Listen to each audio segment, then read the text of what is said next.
வரப்பே தலையாணி ஓ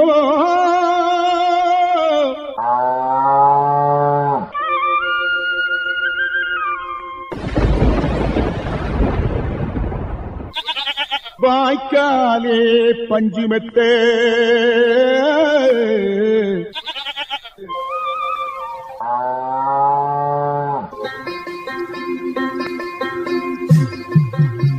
இருப்பது இந்திய அரசின் வேளாண்மை கூட்டுறவு மற்றும் உழவர் நலன் அமைச்சகம் வழங்கும் கிசான் பாணி. இது உழவர் பெருமக்களுக்கான வேளாண் வானொலி.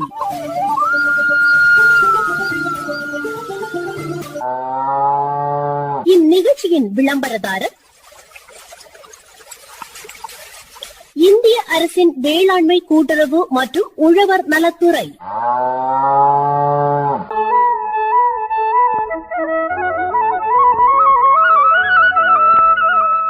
எட்வின், என்ன கண்ணம்மா?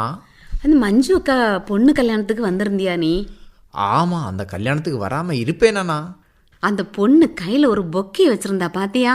பார்த்தேன், ஆனால் அது விலை கூடின பொக்கை மாதிரி இருக்கே. நான் இதுவரை இந்த மாதிரி கல்யாண வீட்டில் பொக்கையை வச்சிருந்தது நான் பார்த்ததே இல்லையே. என்ன ஒரு அழகு! மலர்கள்னாலே அழகுதான். ஆமாம், கல்யாண வீட்டுக்கு வந்தால் பொண்ணு எவ்வளோ நகை போட்டிருக்கு, பொண்ணு அழகாக இருக்கா, இல்லை அங்கே என்ன சாப்பாடு விசேஷமாக கொடுத்துருக்காங்க, இதை தானே பொதுவாக எல்லாரும் பேசுவாங்க. நீ அந்த பொக்கையை பார்த்துட்டு இருந்திருக்கிய? இதெல்லாம் பழைய காலம் எட்வின். இப்போ எல்லாம் அப்படி ஸ்டைலிஷாக எது இருக்குதோ அதைத்தான் நம்ம பார்க்கணும். அங்கே பார்த்தேன், அங்கே அந்த பொண்ணு கையில் அந்த பொக்கே வச்சுருக்கும்போது அந்த அழகு அப்படி ஒரு அழகாக இருந்துச்சு. அதில் இந்த ஆந்தூரியம், ஆர்க்கிட்டு இந்த வகை மலர்களை அதிக இடத்துல உற்பத்தி பண்ணுறாங்க பார்த்துக்கோ. இதில் இந்த மாதிரி பொக்கை பண்ணும்போது எவ்வளவு அழகு பற்றியா? ஆமாம், நீ அந்த பொண்ணு வச்சிருந்த பொக்கையை பார்த்தியா? எவ்வளோ அழகாக இருக்குது. அது கொய் மலர்களால் செய்யப்பட்ட பொக்கை. அப்படியா? கொய் மலர் அப்படின்னு சொல்லிட்டு தனியாக இருக்கா? ஆமாம், எனக்கு தெரிஞ்ச ஒரு விவசாயி கிட்டத்தட்ட ஒரு 60 இன கொய்மலர்கள் சாகுபடி செய்கிறாரு. ஆமாம், அவரு நம்ம ஊர்லேயே செய்கிறாரு. ஆமாம், தக்கலியில் சாரோடு இருக்கு இல்லையா? ஆமாம், அந்த பத்மநாபபுரம் பேலஸ் வழியா போவோமே அந்த ரோடு தானே சொல்கிறேன்? ஆமாம், அந்த ரோட்டில் ஒரு விவசாயி கிட்டத்தட்ட ஒரு 6 ஏக்கரில் குத்தகைக்கு எடுத்து அந்த கொய்மலர் சாகுபடி செய்து அதிக வருமானத்தை பெருக்கிறாரு. பரவாயில்லையே. நிறைய மலர்களை எல்லாம் பார்க்கும்போது இது எங்கே தான் உற்பத்தி பண்ணுறாங்க, வெளியூர்லேருந்து இறக்குமதி ஏதாவது பண்ணுறாங்களா அப்படின்னு சொல்லிட்டு ஆச்சரியப்பட்டு பார்த்தது உண்டு. அந்த கொய் மலர்கள் நம்ம ஊர்லேயே பண்ணுறாங்க அப்படின்னு சொல்லும்போது எவ்வளோ சந்தோஷமாக இருக்குது. ஆமாம், நீ தக்கலை சொன்ன, சாரோடு சொன்ன, ஆனால் பேர் சொல்லலையே. அவங்க பேர் பி. சசிகுமார். அவங்க இன்னைக்கு இரவு 7:30க்கு நம்முடைய கிசான் வாணி நிகழ்ச்சியில் கொய்மலர்கள் சாகுபடியும் சந்தைப்படுத்துதலையும் பற்றி இன்னைக்கு இரவு பேசுகிறாங்க. அப்படியா? பரவாயில்லையே. நான் நேத்தைக்கு தான் அந்த கல்யாண வீட்டுக்கு போய் பொக்கே பார்த்து மலைச்சு போய் நின்னேன். உடனே அது சார்ந்த விஷயங்களும் வந்துட்டு பத்தியா? சரி, இந்த நிகழ்ச்சியை கேட்டுட்டு நீ அவர் நட்டிருக்க இடத்த போய் கூட பார்க்கலாம். ஐயா வணக்கம். எல்லோருக்கும் அன்பான வணக்கம். ஐயா, நீங்கள் விவசாயத்தை பொறுத்தவரை பார்க்கும்போது நீங்கள் எந்த மாதிரி விவசாயங்கள் செய்கிறீங்க? என்ன விவசாயம் நம்ம ஊரில் எல்லாம் பார்த்திங்கன்னா இப்போதும் நடைமுறையில் வாழை, மரவள்ளி இந்த மாதிரி தான் போட்டுட்ருக்காங்க. பக்கத்தில் ரப்பர், தெங்கு இருக்குது. நான் இதில் ஹெலிகோனியாங்கிற ஒரு செடியை நம்ம பயிற்சி மூலம் எடுத்து இப்போ விவசாயமாக நான் பண்ணிட்டு வரேன். இந்த கொய் மலர்கள் சாகுபடி. ஆமாம். இது நீங்கள் எத்தனை வருடமாக பண்ணிட்டு இருக்கீங்க? நான் இப்போதைக்கு 12 வருஷமாட்டு நான் இதை பண்ணிகிட்டு இருக்கேன். சரி, எப்படி உங்களுக்கு இந்த அழகு செடின்னு பார்க்கும்போது இந்த ஹெலிகோனியாவில் ஆர்வம் ஏற்பட்டது? நான் ஏற்கனவே விவசாயத்தில் ட்ரைனிங் படிச்சிருந்தாலும் வேளாண்மை அறிவியல் நிலையம் பேச்சிப்பாறையில் இருந்துச்சு ஒரு 10-12 வருஷத்துக்கு முன்னால். அங்கே கொய்மலர் சாகுபடி நர்சரி கார்டனுக்காக ஒரு ட்ரைனிங் தந்தாங்க. பயிற்சி போயிருந்தீங்க? ஆமாம், பயிற்சி போனனால அங்கே எனக்கு தங்கச்செல்வி மேடம் தான் அந்த பயிற்சியெல்லாம் தந்தாங்க. அந்த நேரத்தில் அவங்க எனக்கு பயிற்சியும் தந்து எனக்கு இந்த செடியை நடுறதுக்கு பிளான்டிங் மெட்டீரியலாக கொஞ்சம் எல்லாம் வாங்கி எடுத்து வந்து என்னை களத்தில் இறக்கி விட்டு இந்த விவசாயத்தை நான் இப்போ பண்ணிட்டு வரேன். சரி, பயிற்சியை பொறுத்தவரை பார்க்கும்போது எத்தனை நாள் பயிற்சி பெற்றீங்க? அது ஒரு 15 நாளத்தை பயிற்சி தந்தாங்க அங்கே கேவிகே பேச்சிப்பாறையில். ஆமாம், அப்போதைக்கு பேச்சிப்பாறையில் இருந்துச்சு. பேச்சிப்பாறை இப்போ திருப்பதி சாரத்துக்கு வந்து. சரி, அந்த மாதிரி பயிற்சி பெற்று முடித்த பிறகு நீங்கள் எங்கேயாவது அந்த செடி வச்சிருக்க இடத்த போய் பார்த்த அனுபவங்கள் இருக்கா? ஆமாம், நான் அந்த நேரத்தில் பார்த்திங்கன்னா விவசாயம் சம்மந்தமாட்டு தோட்டங்களுக்கும் பின்ன விவசாய வீடுகளுக்கும் போய் கார்டன் ஒர்க்கு இந்த மாதிரி உள்ளதான் தொழில் செஞ்சிட்டு இருந்தேன். அப்போ பார்க்கும்போது கேரளாவிலெல்லாம் போகும்போது பார்த்திங்கன்னா நிறைய பேர் வீடுகளில் இந்த வாழை மாதிரி நம்ம கேரளத்தில் சொல்லுவாங்க இந்த படக்கம் வாழை மாதிரி அந்த இதுதான் ஹெலிகோனியாங்கிறது பேர். நிறைய பேருக்கு ஹெலிகோனியானா என்னென்னு நினைப்பாங்க. அந்த விதத்தில் இந்த ஹெலிகோனியா செடியை நிறைய பேர் வீடுகள்லையும் வச்சுருக்காங்க, தோட்டமாட்டும் வச்சுருக்கதை பார்த்தேன். பார்த்து தான் நான் பயிற்சியும் போல சொல்லும்போது அவங்க ஏற்கனவே பூக்கள் மேலே நமக்கு ட்ரைனிங் கொடுத்தனால இதை பண்ணுறதுக்கு ஒரு ஆர்வம் செஞ்சாங்க. சரி, அந்த மாதிரி பயிற்சி பெற்ற பிறகு வந்து நீங்க வந்து ஆரம்பிச்சீங்க. ஆமாம். இப்போ ஆரம்பிச்சேன்னு பார்க்கும்போது எவ்வளோ சென்ட்லேருந்து ஆரம்பிச்சிங்க? முத பார்த்தீங்கன்னா பயமாக தான் இருக்கும். ஏன்னா வீட்டில் கஷ்டமான சூழ்நிலை, செடியை வாங்கி நடுறதுக்குள்ள நிலைமை இல்லாத இருந்துச்சு. அந்த நேரத்தில் எனக்கு ஒரு தாத்தா ஒரு 15 சென்ட் இடத்த வந்து குத்தகைக்கு எடுத்து தந்தாங்க. அந்த 15 சென்ட் இடத்துல தான் நான் முத ஆரம்பித்தேன். தற்போது பார்த்தீங்கன்னா 6 ஏக்கர் குத்தகை தான் இருக்குது. அதில் நான் ஃபுல்லாக அந்த ஹெலிகோனியா தான் வச்சு நான் பயிற்சி செஞ்சுருக்கேன். கிட்டத்தட்ட பார்க்கும்போது நீங்கள் ஒரு 15 சென்ட்லேருந்து ஆரம்பித்து இன்னைக்கு வந்து கிட்டத்தட்ட ஒரு 6 ஏக்கரில் வந்து குத்தகை எடுத்து வந்து இந்த ஹெலிகோனியா வந்து சாகுபடி செய்கிறீங்க. ஆமாம். இது வந்து கிழங்கு வகையா இல்லை செடி வகையா?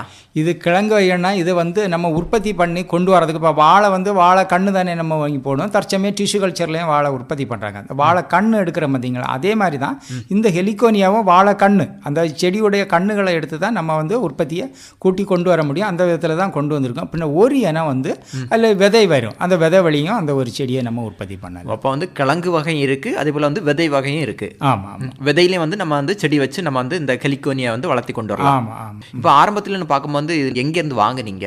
இது ஆரம்பத்தில் பார்த்தீங்கன்னா நம்ம ஊர்களில் எல்லாம் பழைய இனங்கள் 1-2 இனங்கள் இருக்குது. நான் கேரளாவிலேருந்து தான் நான் இது பெரும்பாலும் இதெல்லாம் வாங்கினது. பல நர்சரி கடைகள்கிட்ட இந்த செடி வளர்க்குறவங்கள்ட்ட தான் வாங்கினது. உண்மையிலே பார்த்தீங்கன்னா இந்த ஹெலிகோனியா எல்லாம் அயல் நாட்டிலிருந்து வந்த செடிகள் தான், தவிர்த்து இந்தியாவில் இதை வந்து கண்டுபிடிச்சி கொண்டு வராத செடி தான். அதனால் கேரளாவில் வந்து அவங்க நிறைய வளர்த்துட்டு இருந்தனால அவங்கள்ட்ட இருந்து இந்த செடிகளை வாங்கினேன். இது வந்து நீங்கள் வயலில் வந்து வாழை நடுற மாதிரி நட்டு அந்த மாதிரி கொண்டு வந்தீங்க? ஆமாம். முதல்ல பார்த்தீங்கன்னா நான் கொஞ்சம் வாழை தான் வச்சுருந்தேன். ஏன்னா விவசாயம் பண்ணும்போது எல்லாரும் தோட்டத்தை போட்டு குத்தகை தருமா வாழைக்கு தான் தருவாங்க. செடி வைக்க போகிறோன்னா செடியை வச்சுட்டு இவங்க பிரச்சனை ஆயிருமோன்னு நினைப்பாங்க. அந்த விதத்தில் வாழை தான் வச்சுருந்தேன். சொல்லி தான் எடுத்து தந்தாங்க தாத்தா. தண்ணி கட்டக்கூடிய இடமா இருந்துச்சு. இருந்தாலும் வாழை வச்சுட்டு வாழைக்கு இடைய ஊடு பயிராக தான் நான் ஆரம்பத்தில் ஹெலிகோனியாவை நட தொடங்கினது.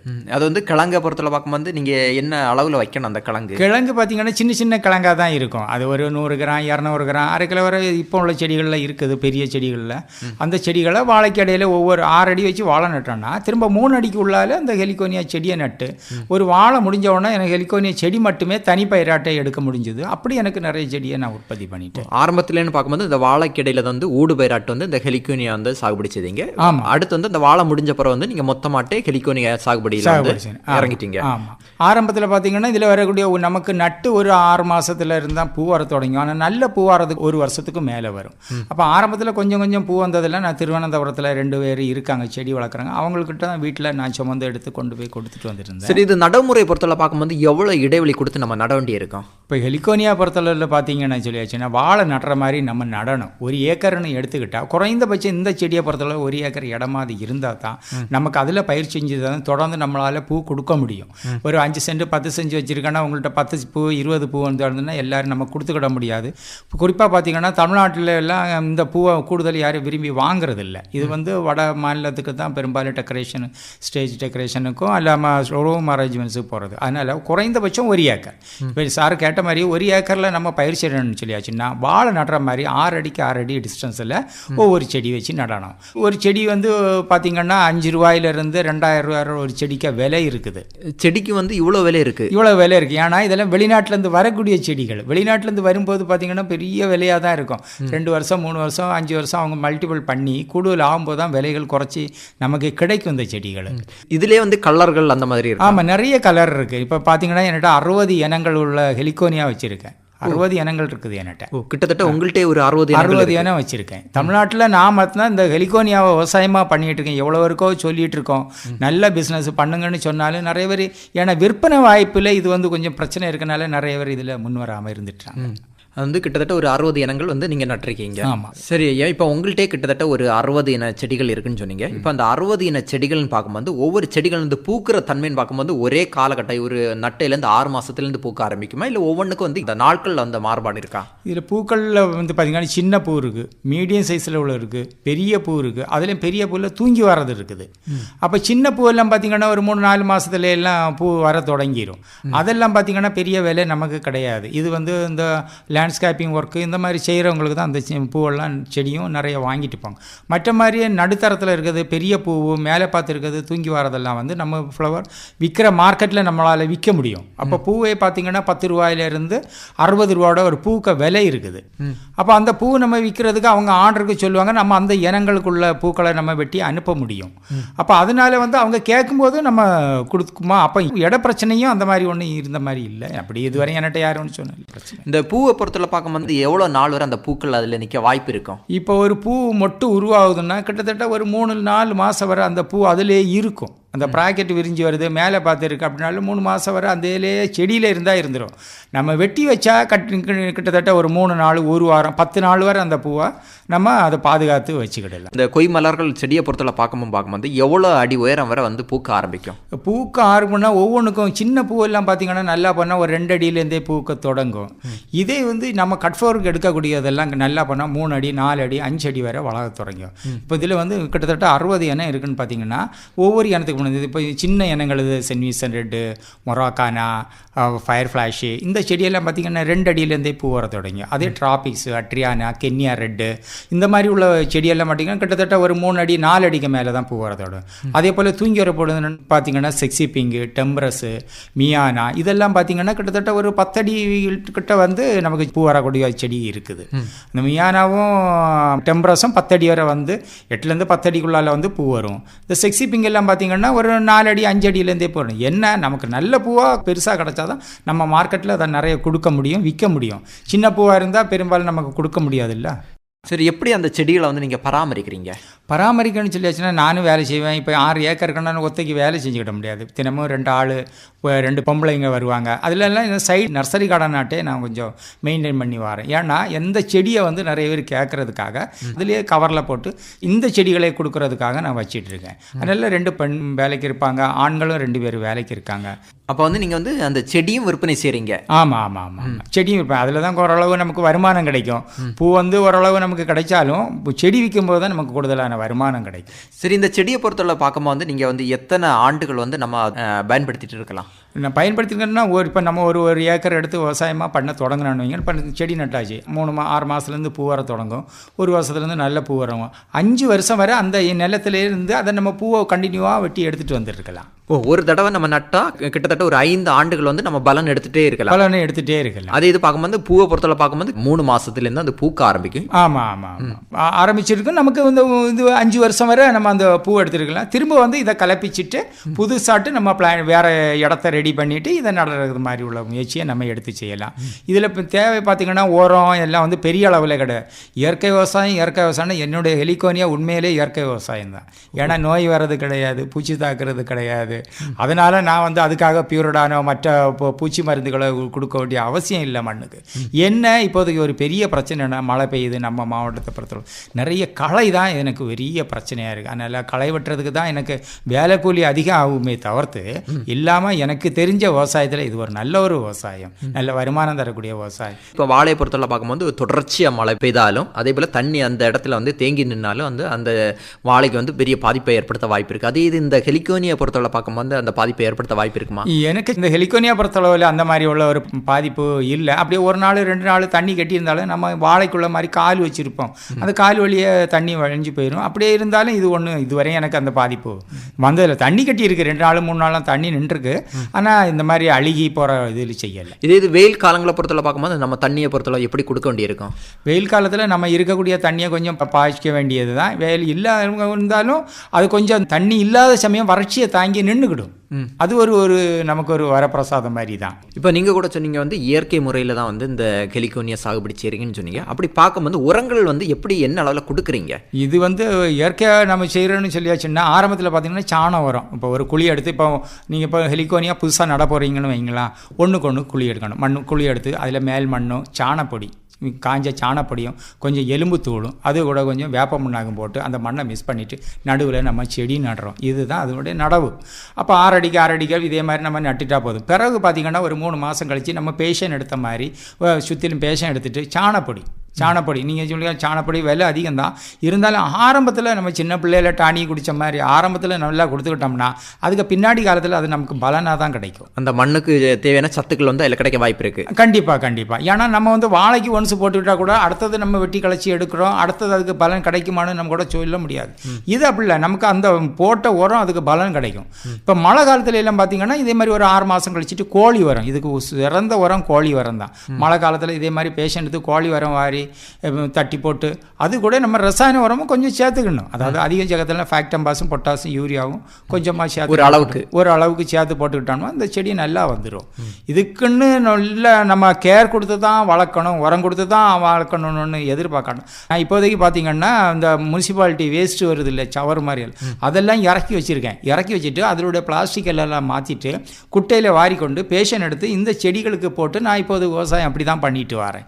நல்லா வருது, நல்லா இருக்குது என்னுடைய. அது இது வந்து நோய் பூச்சி தாக்குதல் வந்து குறைவாக இருக்குன்னு சொல்கிறீங்க? வராது சார் சொல்கிற மாதிரி இதில் நோய் பூச்சி தாக்குதல் எனக்கு இதுவரை வந்ததில்லை. பின்ன எப்போ 1-2 இனங்களுக்கு அழுகல் வரும்.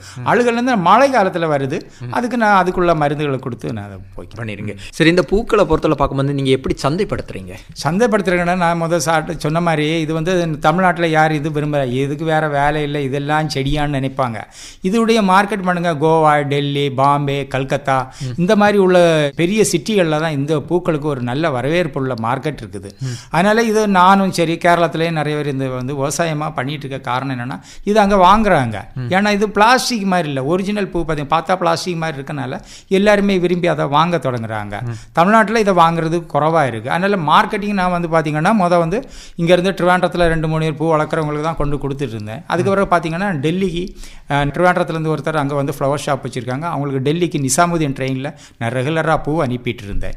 சரி, இந்த மாதிரி நீங்கள் வந்து மும்பை, டெல்லி, கோவா இந்த மாதிரி பூக்கள் அனுப்பும்பா அந்த பூக்களை வந்து எப்படி பேக் பண்ணி நீங்கள் அனுப்புறீங்க? இது வாழை குடும்பத்தை மாதிரி இருக்கனால, வாழை தானே, வாழைப்பூ தானே அந்த மாதிரி இருக்கனால இது என்னென்னு கேட்டிங்கன்னா கார்ட்போர்ட் பாக்ஸ் அட்டைப்பட்டியில் நீளத்துக்கு வச்சு அதை க்ளீன் பண்ணி அதுக்கு மேலே ஒரு லேயர் ஒரு 10 பூ 20 பூ போட்டு மேலே வந்து என்ன பண்ணணும்னா நம்மளுடைய நியூஸ் பேப்பர் போட்டுட்டு அதில் வந்து தண்ணியை ஸ்ப்ரே பண்ணிடணும். திரும்ப பூ எடுக்கணும். அதுக்கு மேலே இந்த நியூஸ் பேப்பரை போட்டு தண்ணியை ஸ்ப்ரே பண்ணணும். இப்படி ஒரு 3-4 அடுக்கு போட்டு தண்ணியை ஸ்ப்ரே பண்ணும்போது அதில் இருக்கக்கூடிய ஈரப்பதத்தை எடுத்து இது 4 நாள் 5 நாள் வரை அந்த பாக்ஸுக்குள்ள ஈரப்பதத்தை அது எடுத்துக்கிடும். கிட்டத்தட்ட ஒரு 5 நாள் ஆனாலும் அந்த ட்ரெயினில் இருந்து வந்து அது எந்த கெடுதலும் கெடுதல் இல்லாமல் இருக்கும். ஆமாம், வாடகவும் வாய்ப்பில்லை. இது அங்கே போயாச்சுன்னா 1 நாள் இல்லை 2 நாளில் ஸ்டேஜில் அவங்க டெக்கரேஷன் பண்ணிடுவாங்க. அதோட அந்த பூவுடைய லைஃப் முடிஞ்சது இல்லையா? இது பூக்களினுடைய விலையை பொறுத்தவரை பார்க்கும்போது ஒவ்வொரு பூக்கள் என்னென்ன விலைகள் இருக்குது? இந்த பூக்கள் விலையை நான் முதல் சொன்ன மாதிரி செடியோட விலை 5 ரூபாயிலேருந்து 2000 ரூபாயோட ஒரு செடிக்க விலை இருக்க மாதிரி இந்த பூவும் 5 ரூபாயிலிருந்து 50 ரூபாயோட ஒரு பூக்க விலை இருக்குது. அதில் கூடவே இப்போ பார்த்தீங்கன்னா அழகு வாழையும் வச்சுருக்கேன். அதெல்லாம் பார்த்தீங்கன்னா ஒரு பூவே 100 ரூபா விலை இருக்குது. அந்த மாதிரி எல்லாம் நம்ம செஞ்சுட்டு இருக்கோம். அதெல்லாம் செய்யலாம். என்ன அளவில் அந்த வருமானம் இருக்குது? வருமானம்னு பார்த்தீங்கன்னா ஆரம்பத்துல நம்ம 3 பிள்ளைங்க, கஷ்டமான சூழ்நிலை. இன்றும் எனக்கு மறக்க முடியாத வேளாண்மை அறிவியல் நிலையம் பேச்சுப்பாரில் இந்த தங்கச்செல்வி மேடத்தை தான் அவங்க எனக்கு உதவி செஞ்சு இன்றைக்கி நான் என் குடும்பம் எல்லாம் நல்லா இருக்கேன். பிள்ளைங்களும் 3 பேர் படித்து ஓரளவு வந்துட்டாங்க. இந்த மாதிரி இருக்குன்னா வருமானம் போது படித்தால் நமக்கு எவ்வளோ வருமானம் வந்தாலும் பிள்ளைங்களுக்கு படிச்சுக்கு செலவுனாலும் கூட நமக்கு அது ஒரு நிர்ணயித்த வருமானம் என்னால் சொல்ல முடியலை. ஏன் சொல்ல முடியலன்னா எடுக்கதை எடுத்து படிப்பு கொடுக்கணும், செலவு கொடுக்கணும், தொழிலுக்கு போடணும். அப்படின்னால கிட்டத்தட்ட 15 சென்டில் தொடங்கினவன் இன்னைக்கு 6 ஏக்கர் வச்சிருக்கேன். கிட்டத்தட்ட எனக்கு 10 லட்சம் ரூபாய்க்கு செடி மதிப்பே நான் வச்சுட்டு இருக்கேன். அதுதான் எனக்கு பெரிய பலன். ஆவரேஜாக பார்த்தீங்கன்னா இப்போ 1 ஏக்கர் நீங்கள் விவசாயம் பண்ணிட்டீங்கன்னா குறைந்தபட்சம் 1 ஏக்கர்லேருந்து ஒரு வருஷத்துக்கு 2 லட்சம் ரூபா நீங்கள் வந்து லாபம் எடுக்க முடியும். ஆனால் ஒருக்கா தான் செலவு. கிட்டத்தட்ட 1 லட்சம் ரூபாயில் 60,000 75,000 ரூபா 1 ஏக்கருக்கு செலவாகும். ஆனால் அந்த செலவு பண்ணிவிட்டு நீங்கள் 1 வருஷத்துக்கு பிறகு வருமானம் எடுக்க தொடங்கும் போது கிட்டத்தட்ட 5 வருஷம் வரை உங்களுக்கு வருமானம் தான் தரப்போகுது. கொஞ்சம் தான் வேலை செய்ய போகிறீங்க.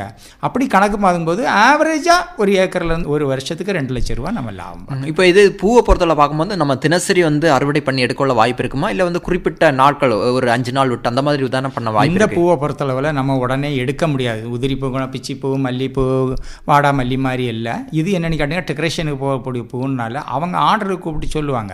சொல்லும்போது இந்த இனத்துலேருந்து எனக்கு இது 100 பூ தாங்க, 500 பூ வாங்கன்னு கேட்கும்போது அதுக்கு தகுந்த போல தான் நம்ம வெட்டி பேக் பண்ணி நம்ம அனுப்ப முடியும், கொடுக்க முடியும். இதுதான் அதுக்கு. இது கூட நீங்கள் கூட சொன்னீங்க அந்த நர்சரி கார்டன் கூட வச்சு நீங்கள் அந்த செடிகள் விற்பனை செய்கிறேன்னு சொன்னீங்க. அப்படி பார்க்கும்போது நம்ம குமரி மாவட்டத்தை பொறுத்தவரை பார்க்கும்போது அந்த அளவுக்கு வந்து அழகு செடிகளுக்கு இந்த செடிகள் வந்து மக்கள் வாங்கிட்டு போகிறாங்களா? இல்லை, அழகு செடிகளுக்காக சாதா நம்ம வீடுகளில் பிச்சிப்பூ, மல்லிப்பூ, ரோஜா செடி, ஜெருபுரா இந்த மாதிரி உள்ள செடிகளை தான் எல்லோரும் விரும்புவாங்க. அதை தான் வாங்குவாங்க. அது இல்லாமல் ஆர்னமெண்டல் பிளான்ஸ் வீட்டில் வைக்கிறதுக்கு, குளிர்ச்சியாக வைக்கிறது, தட்டில் வைக்கிறது, இதை தான் வாங்குவாங்க. அந்த செடி யாரும் வாங்கிட்டு போனது மாதிரி இல்லை. ஏன்னா இது தரையில் தான் வளர்க்கணும். தொட்டியில் வளர்த்தாலே நம்ம அந்த அளவு பூ எதிர்பார்க்க முடியாது.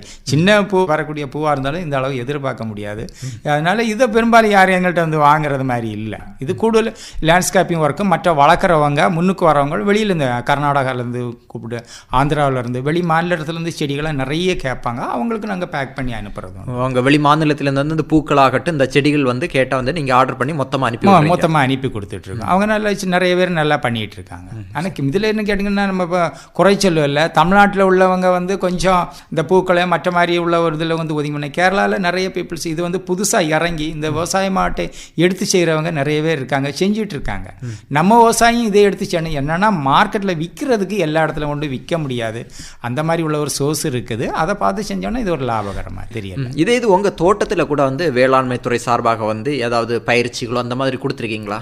இல்லை, பயிற்சின்னு சொல்லியாச்சுன்னா இப்போ 2 வருஷம் வரல. அதுக்கு முன்னால் வேளாண்மை பல்கலைக்கழகத்தில் படிக்கிற பிள்ளைங்க ஒரு 10 பிள்ளைங்க வச்சு ஒரு 3 செட்டு வந்தாங்க. 3 வருஷமாக வந்தாங்க.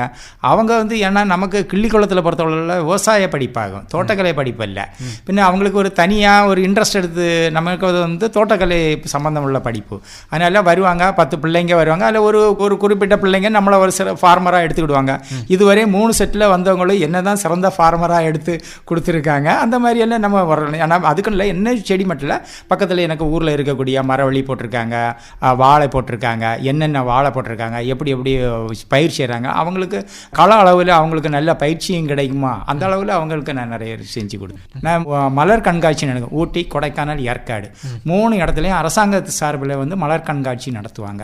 அதில் எல்லா வருஷமும் ஊட்டியிலேருந்து எனக்கு ஒரு நல்ல வரவேற்பு தந்து அவங்களோட என்ன ஒரு மனுஷனாக்கி என்னிடத்துலேருந்து ஃப்ளவர்லாம் கொண்டு வர சொல்லி அங்கெல்லாம் டிஸ்பிளே செய்து அவங்கள போஜியப்படுத்துவதிலே சந்தோஷம். அதில் ஒரு சின்ன குறிப்பிட்ட தொகையை எனக்கு இந்த பூக்களுக்காக எனக்கு தாரது உண்டு. அதே போல் இந்த வருஷம் தமிழகத்தில் இந்த ஊட்டி ஃப்ளவர் ஷோவில் சிறந்த அதாவது கார்டன் ஆஃப் தி இயர் மாண்புமிகு கவர்னர் பெயரில் உள்ள கார்டன் ஆஃப் தி இயர் முதல் பரிசு எனக்கு இந்த வருஷம் தந்தாங்க. சரி, அந்த மாதிரி நீங்கள் விருதுகள் வாங்கும்போது உங்கள் மனநிலைமை எப்படி இருந்து? சந்தோஷம்தான். இருந்தாலும் நம்மளை ஒரு சந்தோஷப்படுத்துகிறாங்கன்னா இன்னும் நிறைய செய்யணும், நிறைய பேரை இதுக்கு முன்னுக்கு கொண்டு வரணும்னு ஆசை தான். ஆனால் நிறைய பேர் வாரதுக்கு கொஞ்சம் யோசனை பண்ணி உட்காந்துருக்கும் போது நமக்கும் சொல்லி பார்ப்போம், அடுத்தது ஒரு சலிப்பு வரும் இல்லையா? என்னாலும் நம்ம சலிப்படும். இது வந்து ஒரு சிநேகம் வேணும். எந்த தொழில் செஞ்சாலும் அந்த தொழிலில் ஒரு சிநேகம் வேணும். நான் 12 வருஷம் நான் இதுக்கு பறக்கட்டே நின்று இதை இன்னும் முன்னெடுத்து கொண்டு போகணுன்னா அதில் எனக்கு ஒரு சிநேகம். அதே போல் எனக்கு பிள்ளைங்களும் இதில் வரணும்னு நினைக்கிறோம். மற்றவங்களும் இதை நல்லா செய்யலாம். வீட்டில் இருக்க நேரத்தில் மாடி தோட்டம் வச்சுருக்கீங்க, காய்கறி தோட்டம் வச்சுருக்கீங்க, அதே மாதிரி இந்த பூவையும் வளர்த்து நீங்கள் வரக்கூடிய காலங்களில் நல்லபடியாக செய்யலாம். இது ஒரு நல்ல ஒரு தொழில். என்ன அதில் ஒரு ஆர்வம் வேணும். அதில் ஒரு மன மகிழ்ச்சியும் நமக்கு கிடைக்கும் கேட்டு. இப்போ என்ன சொல்கிறீங்கன்னு பார்க்கும்போது இந்த ஹெலிகோனியா அதே போல் இந்த கொய் மலர்கள் சாகுபடியில் வந்து ஆர்வம் இருந்துன்னு பார்க்கும்போது இந்த நட்டு வந்து ஒரு லாபத்தை வந்து எதிர்பார்க்கலாம்னு சொல்கிறீங்க. கண்டிப்பாக அருமையான தொழில். இல்லைன்னா நான் எதுக்கு இந்த தொழில் செய்ய போகிறேன்? இப்போ நம்ம சாப்பிடக்கூடிய பொருள் இல்லை, அழகு பொருள் தான். இருந்தாலும் வாழை வச்சுருக்கேன், மரவள்ளி வச்சுருக்கேன். நம்ம ஊரில் நெல் இல்லாத காலங்களாக வந்துட்டு இருக்கு. என்னாலும் சாப்பிடக்கூடிய பொருள் இல்லை. என்னை பொறுத்தளவில் இந்த சாப்பிட பொருள்களை விட என்னுடைய இந்த ஹெலிகோனியா என்னைக்கு வருமானம் தருது. நான் அது மூலம் எனக்கு சாப்பிடக்கூடிய பொருள்களை வாங்க முடியுது. அதனால லாபம் தான், நஷ்டம் இல்லையே கிடையாது. அப்போ இவ்வளோ நேரம் வந்து கொய் மலர்கள் சாகுபடியும் சந்தைப்படுத்துதல் பற்றி நல்ல அருமையான கருத்துக்கள் சொன்னீங்க ஐயா. நன்றி, வணக்கம். ரொம்ப நன்றி ஐயா. கேட்டிருக்க எல்லா விவசாயிகளுக்கும், கேட்ட அத்தனை உள்ளங்களுக்கும் நன்றி.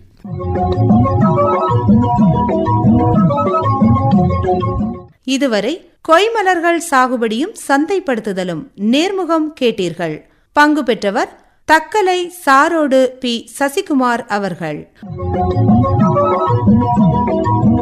உடன் உரையாடியவர் டி. எட்வின் ஜெயராஜ். இதுவரை கேட்டது இந்திய அரசின் வேளாண்மை கூட்டுறவு மற்றும் உழவர் நலன் அமைச்சகம் வழங்கிய கிசான் வாணி. இது உழவர் பெருமக்களுக்கான வேளாண் வானொலி.